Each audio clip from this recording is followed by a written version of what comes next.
मुझे 3-4 दिन पहले किसी ने एक ड्रामे का क्लिप दिखाया। लोग कहते हैं मुफ्ती साहब ड्रामे देखते हैं, मैं ड्रामा नहीं देखता, अल्हम्दुलिल्लाह मुझे शौक ही नहीं है ड्रामा देखने का। तो लेकिन क्लिप दिखाया, मुझे ख्याल हुआ कि मैं इस पर बात जरूर करूंगा कि किस तरह से ड्रामों फिल्मों में आपके घर के माहौल को खराब किया जा रहा है, औरत को मर्द का बागी बनाया जा रहा है, बहू को सास का बागी बनाया जा रहा है आजादी के नाम पे।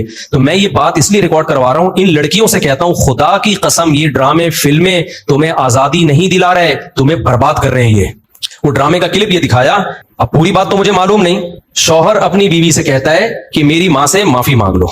कोई अच्छा काम करेगा अगर ये क्लिप मेरे इस क्लिप के साथ जोड़ के चला दे, उस ड्रामे का क्लिप भी चला दे और ये मेरा क्लिप भी, फिर सही बात बनेगी। अगर कोई क्लिप चला सकता है ना चला दे। शौहर बीवी से क्या कह रहा है अपनी, कि मेरी मां से माफी मांगो। बहू कहती है कि मैं सास से माफी नहीं मांगूंगी, मेरी गलती नहीं है। शौहर खींच के एक थप्पड़ लगाता है अपनी बीवी को, समझ रहे हो? शौहर क्या लगाता है, खींच के एक थप्पड़। फिर उसको ख्याल होता है कि शायद ज्यादा लगा दिया मैंने, तो थोड़ा सा मोहब्बत से बीवी के कंधों पे हाथ रखता है, तो बीवी भी उठा के शौहर को एक लगाती है जोर से थप्पड़। मैंने कहा इस पे कमेंट्स पढ़ो कि कमेंट्स में क्या है। कमेंट्स से लोगों की अक्कासी होती है।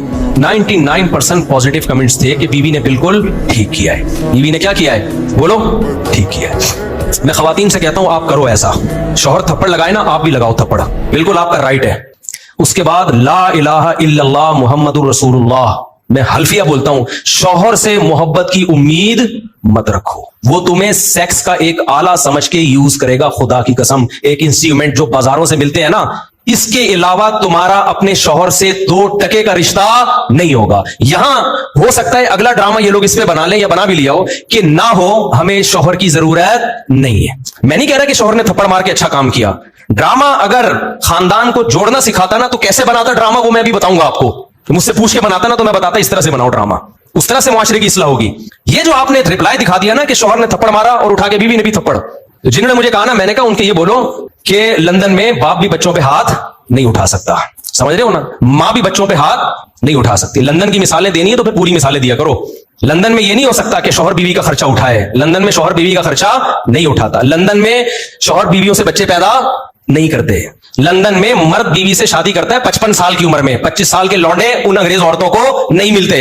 लंदन में एक आदमी 100 औरतों से मुंह काला करके जब थक के बुढ़ा हो जाता है ना, फिर बीवी से शादी करता है जाके। वो जब लंदन को लेना है तो पूरा लो लंदन को मेरे भाई, आधा बोलते क्यों नहीं? नहीं लो, आधा नहीं लो। लंदन में अंग्रेज बुढ़े बीवी से वफा करते हैं, 100% करते हैं। 50-55 साल की उम्र में जब बुढ़े हो जाते हैं, 22 साल का लौंडा बीवी से वफा करे और शादी करके उसका खर्चा उठाए, ये आपको अंडा मोड़ पे इसकी मिसालें मिलेंगी।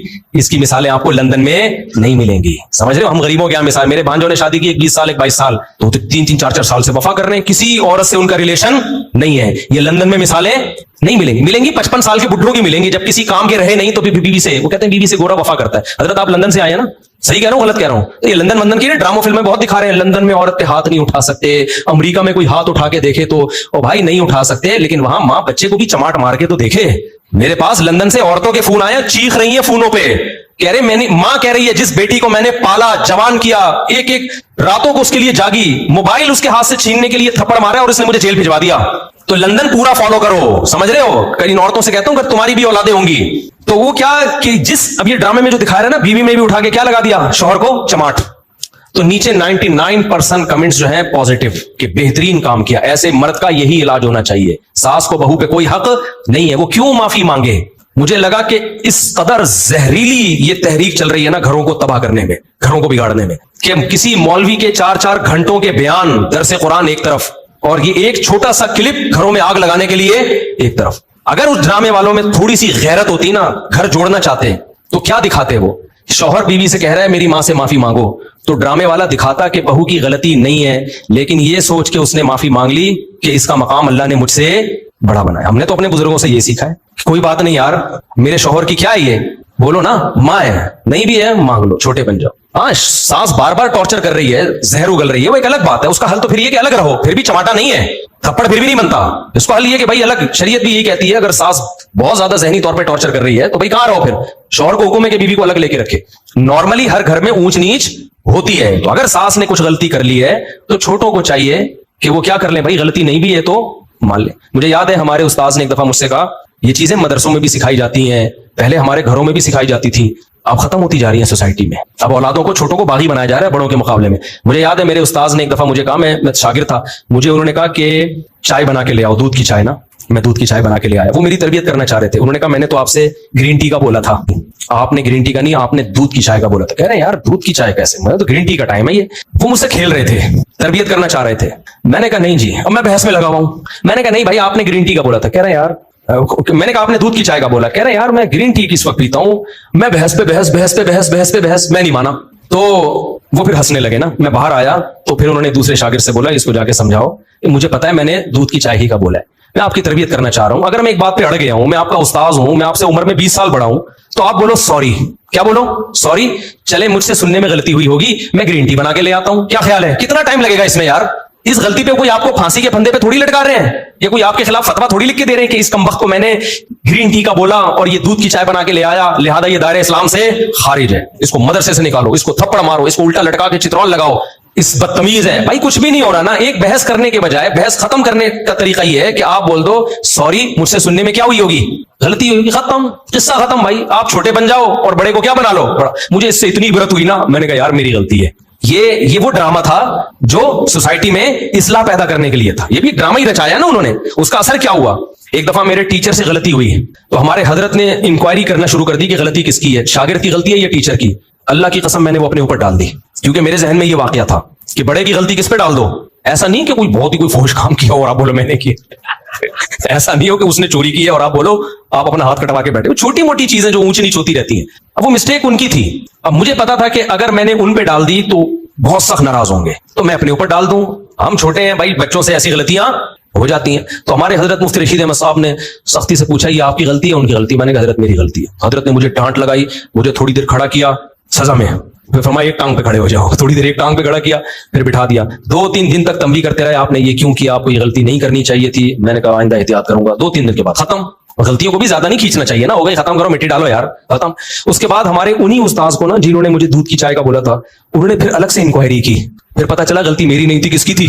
वो इतना खुश हुए, इतना खुश हुए, इतना खुश हुए। उन्होंने कहा वेल डन, ठीक है ना। तो सोसाइटी की जब इस्लाह करना चाहते हो तो छोटे को समझाया जाता है यार बड़ा बड़ा किस बात का है, वो छोटी मोटी ऊंच नीच घर में सासों से हो जाती है, क्या करो, इग्नोर करो। तो ड्रामे ने अगर इस्लाह करनी होती ना, तो सास अगर गलती करती तो बहू को यह समझाया जाता, ये दिखाया जाता कि देखो गलती सास की थी, मगर बहू ने क्या कर दिया, अपने ऊपर डाल दी। ठीक है, मैं हर सास की बात नहीं कर रहा, बाज़ हैं तो बहुत टॉर्चर, हमें भी सोसाइटी में पले बड़े हैं, हमें पता है घरों में क्या होता है।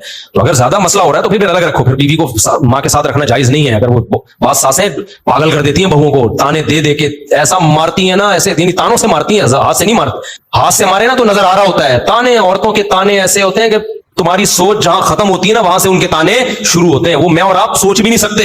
बहुएं भी दे रही होती हैं, सासें भी, नंदे भी, इनकी लड़ाइयां ऐसी होती हैं, तुम चंगेज खान की लड़ाइयों को भूल जाओ। तो इसलिए अगर ऐसा कहीं हो रहा है ना तो फिर अलग रखो, अलग। अच्छा, दूसरा काम ये होता, वो ड्रामे में ये दिखाया जाता कि देखो, पहली बात ये, फिर ये दिखाया जाता तो कितना अच्छा होता कि भाई गलती कौन मान ले, बहू। और अगर ऐसा नहीं है कि बहू गलती नहीं मान रही, तो फिर ये दिखाया जाता कि शौहर समझा रहा है, थप्पड़ नहीं मार रहा। उसको समझाया जाता कि इतनी सी बात पे थप्पड़ नहीं बनता है, तो ये जोड़ पैदा करने का जरिया होता। तीसरे स्टेप में अगर शौहर ने थप्पड़ मार भी दिया, गलत किया, तो ऐसे मौके पे ड्रामे में अगर सोसाइटी की इस्लाह करना चाहता ना, तो हरगिज ये नहीं दिखाता कि आगे से रिप्लाई औरत ने किया है। वो ये दिखाता कि खानदान के बड़े शौहर को लेके बैठे हैं कि बेटा इतनी बात पे थप्पड़ बनता नहीं है, इससे इस्लाह नहीं होगी। तुम्हारी बीवी के दिल में तुम्हारी माँ की मोहब्बत पैदा होने के बजाय और नफरत पैदा होगी, क्योंकि औरत ये कहेगी मेरा शौहर जो मुझसे नफरत कर रहा है, मुझे मार रहा है, वो मेरी सास की वजह से। तो इससे सास बहू के ताल्लुकात अच्छे नहीं होंगे, इससे सास बहू के ताल्लुकात क्या हो जाएंगे, खराब। तो ये दिखाते कि इस तरह समझाया जा रहा है। वो इंसान का बच्चा होगा तो खोपड़ी में उसके आ जाएगा। और अगर फिर भी उसने थप्पड़ लगा दिया, इस तरह औरत को, शौहर को समझाया जाता।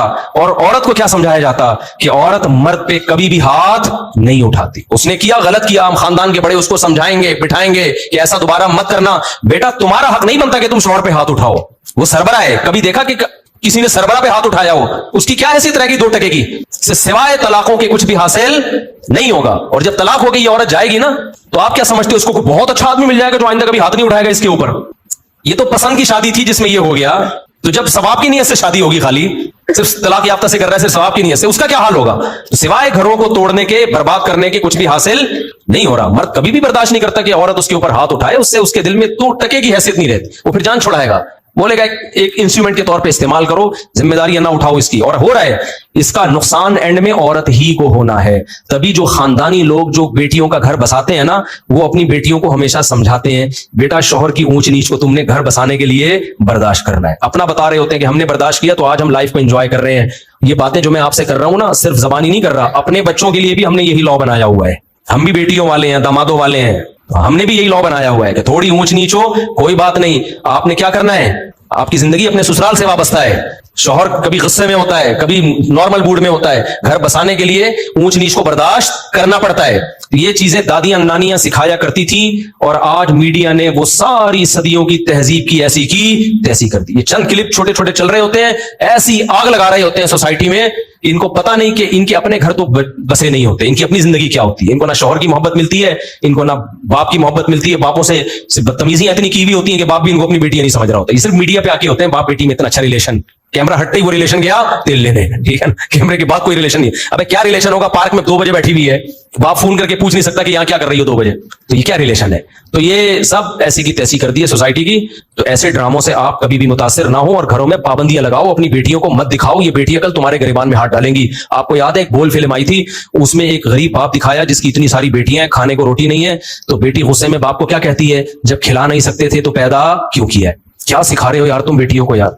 आपका क्या ख्याल है, हर घर में चूल्हा जलता है, बहुत से घरों में गुर्बत है, उन सब बच्चियों को बाप के खिलाफ खड़ा कर दिया कि नहीं कर दिया। सब बच्चियां, हजारों लाखों बच्चियां बाप के गिरबान में हाथ डालेंगी, कम वक्त जब खिला नहीं सकते थे तो पैदा क्यों किया है, खिला नहीं सकते थे पैदा क्यों किया। क्या हर घर में रोटी होती है। सबसे पहले तो सैयदा फातिमा पे एतराज होता है, हमारे नबी के घर में 40 दिन चूल्हा नहीं जलता था। क्या हमारे नबी की बेटी ने नबी से यह कहा कि जब 40 दिन चूल्हा नहीं जलता, खिला नहीं सकते, तो ए अल्लाह के रसूल आपने नस्ल क्यों नहीं रोकी, आपने पैदा क्यों किया हमें। सबसे पहले एतराज तो वहां जाएगा।